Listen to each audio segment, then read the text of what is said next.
Hi, my name is Adelle Stripe. Welcome, hello to all of you at FC United.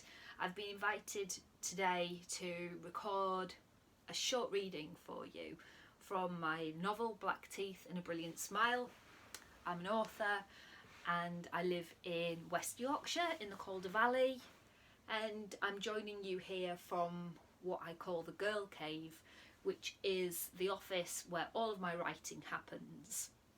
I'm surrounded here by my books and my records and my tat, and it's a beautiful day today. It's really quiet outside, so it's a perfect day to be up here recording without any distraction.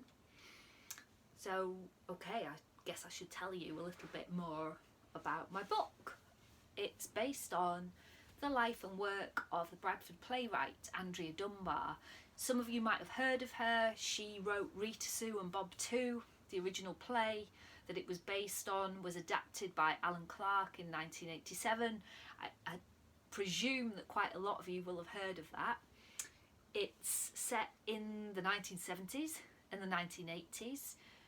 Andrea tragically died when she was 29 from a brain hemorrhage, and the novel really is an attempt to try and piece her life together, even though it is quite fragmented.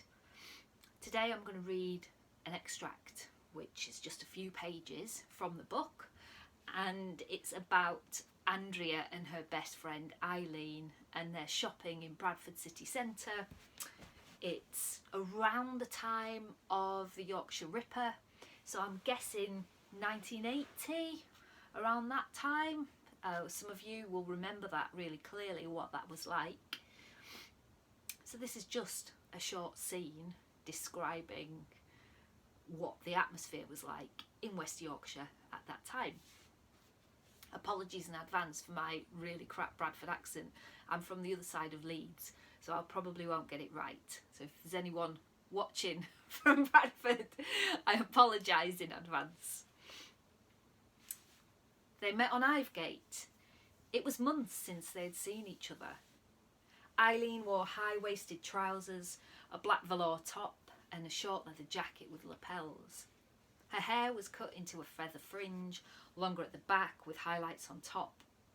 Andrea scoffed when she saw her and hid her laughs behind her hand. "So you're a punk now, are you?" "Just updating my look. I have to keep the fellas interested." Eileen sashayed her hips and flicked her head to one side. "How have you been?" "Not bad." Andrea stared at the ground. "Should we go to market then?" Eileen took the blanket into her son's pushchair and they began to walk up the steep hill. A line of Black Maria police vans parked on the street with advertising posters fixed to the doors. One said the next one could be innocent. Another contained an image of handwriting with the words "Help us stop the Ripper killing again" in bold with a phone number underneath. "They were all at it in Littlewoods last week," Eileen laughed. "Posters everywhere and speakers playing that Geordie voice. They reckon he's from up there. There were a stall giving stuff out. Look, I bought an alarm thing and this." She pulled out a Rapel stink pen from her bag. "What the hell's that?" Andrea said. "Well, you keep it in your jacket or trouser pocket, and then when he creeps up on you, you press it, and it fucking stinks. It lets off an egg bomb." "Nice to see someone's cashing in," Andrea said. "The whole thing gives me the jitters. Them poor lasses. The one last week were awful, on her way to the factory." Andrea stood in the front of the van and read the words out loud. "Who is he? Flush him out for us. He doesn't deserve your pity." "What happened to her?" Eileen said. "They found her on a football pitch, didn't they? Under Clock Tower in Halifax. He'd been at her with an hammer.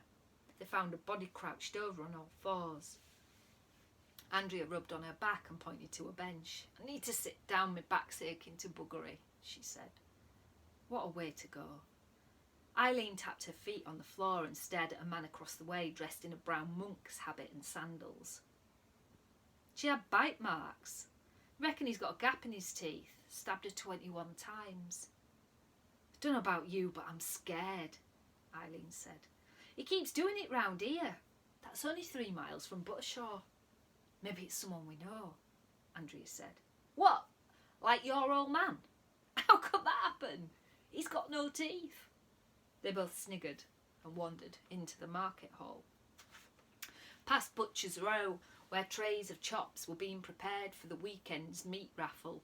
Kidney and liver, black pudding for breakfast, tripe and faggots, brawn and kippers, beaks and feet, arseholes and lungs, buckets of blood, buckets of tongues, food for real men.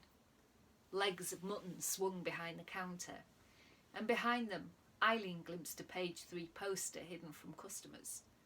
Dolly birds with big jugs, short skirts and painted on eyelashes, sandy tits on a sunny beach, the kind of girls that didn't talk back.